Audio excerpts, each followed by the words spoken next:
नमस्कार, आप देख रहे हैं लाइव इंडिया हर पल। मैं हूं आपके साथ रेखा मिश्रा। राष्ट्रपिता महात्मा गांधी की आज 77वीं पुण्यतिथि है। उनकी पुण्यतिथि के मौके पर लाइव इंडिया परिवार भी उन्हें श्रद्धांजलि अर्पित करता है। वहीं आपको बता दें कि राष्ट्रपिता महात्मा गांधी की 77वीं पुण्यतिथि के मौके पर प्रधानमंत्री नरेंद्र मोदी, राष्ट्रपति द्रौपदी मुर्मू, उपसभापति जगदीप धनखड़ सहित तमाम नेताओं ने उन्हें श्रद्धांजलि अर्पित की है। वहीं अगर राहुल गांधी की बात करें, मल्लिकार्जुन खड़गे की बात करें, सोनिया गांधी की बात करें, प्रियंका गांधी वाड्रा की बात करें, तो सभी ने महात्मा गांधी की पुण्यतिथि पर उन्हें याद करते हुए उन्हें श्रद्धांजलि अर्पित की है। अलग अलग तस्वीरें भी हम अपने दर्शकों को दिखा रहे हैं कि किस तरीके से महात्मा गांधी की पुण्यतिथि पर उन्हें याद करते हुए उन्हें श्रद्धांजलि अर्पित की गई है। बता दें कि प्रधानमंत्री नरेंद्र मोदी ने सोशल मीडिया एक्स पर ट्वीट करते हुए लिखा है, पूज्य बापू को उनकी पुण्यतिथि पर श्रद्धांजलि। महात्मा गांधी के आदर्श हमें विकसित भारत बनाने के लिए प्रेरित करते हैं। मैं देश के लिए शहीद हुए सभी लोगों को श्रद्धांजलि अर्पित करता हूं और उनकी सेवा और बलिदान को याद करता हूं। बता दें कि देश की स्वतंत्रता के कुछ ही महीने बाद 30 जनवरी 1948 को नाथूराम गोडसे ने बिरला हाउस स्थित गांधी स्मृति में महात्मा गांधी की हत्या कर दी थी। वहीं दूसरी ओर अमित शाह ने भी महात्मा गांधी को श्रद्धांजलि अर्पित की है। केंद्रीय गृह मंत्री अमित शाह ने भी महात्मा गांधी को उनकी पुण्यतिथि पर श्रद्धांजलि दी। उन्होंने कहा कि स्वच्छता, स्वावलंबन और ग्रामीण भारत के सशक्तिकरण के प्रति उनके विचार देशवासियों को प्रेरित करते रहेंगे। अमित शाह ने कहा, मैं कृतज्ञ राष्ट्र की ओर से भारतीय स्वतंत्रता आंदोलन के अग्रणी व्यक्ति, सत्य, अहिंसा और अन्याय के खिलाफ लड़ाई के भारतीय मूल्यों को दुनिया भर में लोकप्रिय बनाने वाले महात्मा गांधी को उनकी पुण्यतिथि पर श्रद्धांजलि अर्पित करता हूं। महात्मा गांधी ने देश को एकता के सूत्र में बांधकर स्वतंत्रता आंदोलन को मजबूत किया।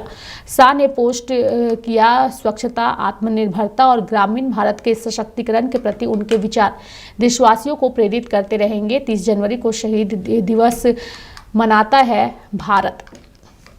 बता दें कि भारत हर साल 30 जनवरी को महात्मा गांधी की पुण्यतिथि मनाने और देश की आज़ादी में उनके योगदान का सम्मान करने के लिए शहीद दिवस मनाता है। शहीद दिवस के इस मौके पर भारतीय राष्ट्रीय अभिलेखागार और राष्ट्रीय गांधी संग्रहालय ने भारतीय राष्ट्रीय फिल्म अभिलेखागार और प्रसार भारती अभिलेखागार के सहयोग से महात्मा गांधी की यात्रा उनके अपने दस्तावेजों के माध्यम से शीर्षक से एक विशेष प्रदर्शनी की घोषणा भी की है।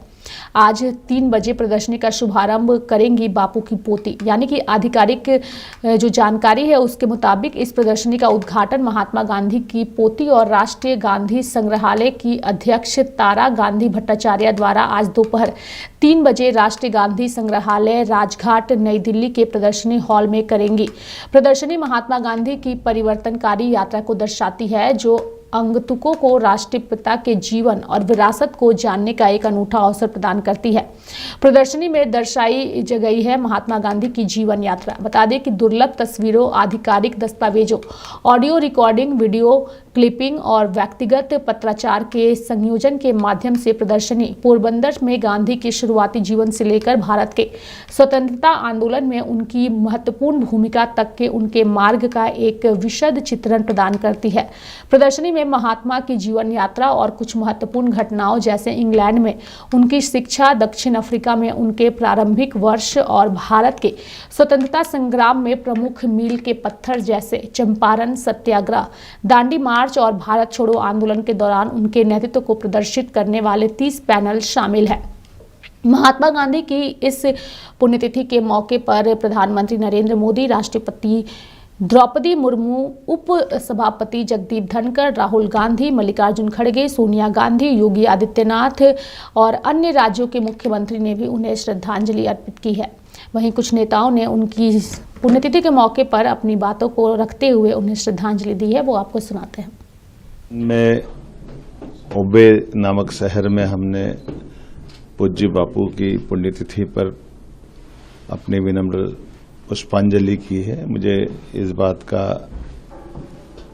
एहसास है, महात्मा गांधी जी का समूचा जीवन भारतीय लोगों के लिए, खास करके 19वीं 20वीं शताब्दी के बीच में जिस प्रकार से बापू ने अपने जीवन का एक पूरा दर्शन, एक तरह से अहिंसा, स्वतंत्रता, मानवता, ऐसे कई गुणों से युक्त होकर के बापू ने सदैव सबका मार्ग प्रशस्त किया है।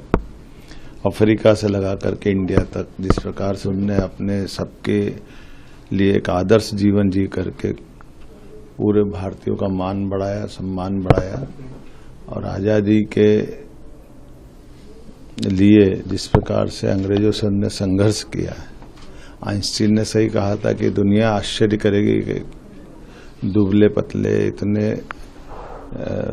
एक प्रकार से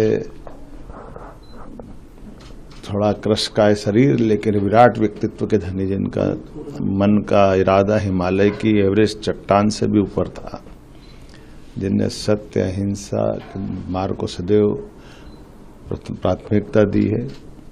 मैं उनको पुण्य स्मरण करता हूँ। मध्य प्रदेश सरकार की ओर से पुण्य बापू का जीवन हम सब के लिए सदैव आदर्श के रूप में रहेगा। आज पुण्यतिथि के साथ हमने उनको स्मरण भी किया है। मैं मध्य प्रदेश के युवाओं के लिए रोजगार के अवसरों के लिए, खासकर औद्योगिक निवेश को बढ़ाने के लिए जापान की यात्रा में हूँ। मुझे इस बात का संतोष है कि जिस प्रकार से जापान सहित बाकी देशों में भी रुझान बढ़ रहा है, यशस्वी प्रधानमंत्री श्रीमान नरेंद्र मोदी जी के नेतृत्व में भारत उत्तरोत्तर उन्नति कर रहा है। ऐसे में सब राज्यों और राज्य सरकारों का दायित्व बनता है कि वो अपने यहाँ औद्योगिक निवेश को बढ़ाएं, जिससे हमारी जीडीपी में न केवल वृद्धि हो बल्कि युवाओं को रोजगार भी मिले, आर्थिक तरक्की हो। जापान वो देश है जहाँ आर्थिक संपन्नता तो है ही, लेकिन यहाँ पर प्रौद्योगिकी के मामले में बहुत अच्छी उन्नत अवस्था है। रिसर्च को प्रोत्साहन देते हैं, जीवन अनुशासित जीते हैं और कई प्रकार की संभावनाओं से भरा हुआ ये पूरा क्षेत्र है। हम आगे बढ़ करके जापान और भारत, खासकर मध्य प्रदेश के संदर्भ में ये यात्रा मील का पत्थर साबित होगी। मेरी अपनी ओर से जापान वासियों को भी शुभकामना और मध्य प्रदेश वासियों के लिए, खासकर यहाँ के बाद जब ग्लोबल इन्वेस्टर समिट 24 तारीख को होगी तो मैं उम्मीद करूंगा कि इस प्रकार से बहुत अच्छा प्रतिसाद हमको मिले। तो महात्मा गांधी की पुण्यतिथि के मौके पर तमाम नेता उन्हें श्रद्धांजलि अर्पित कर रहे हैं। साथ ही आम से लेकर खास हर कोई उनकी पुण्यतिथि पर उनके किए हुए कार्य को याद कर रहा है। मेरे साथ फिलहाल अभी के लिए इस खबर में इतना ही। आप देखते रहिए लाइव इंडिया हर पल। नमस्कार।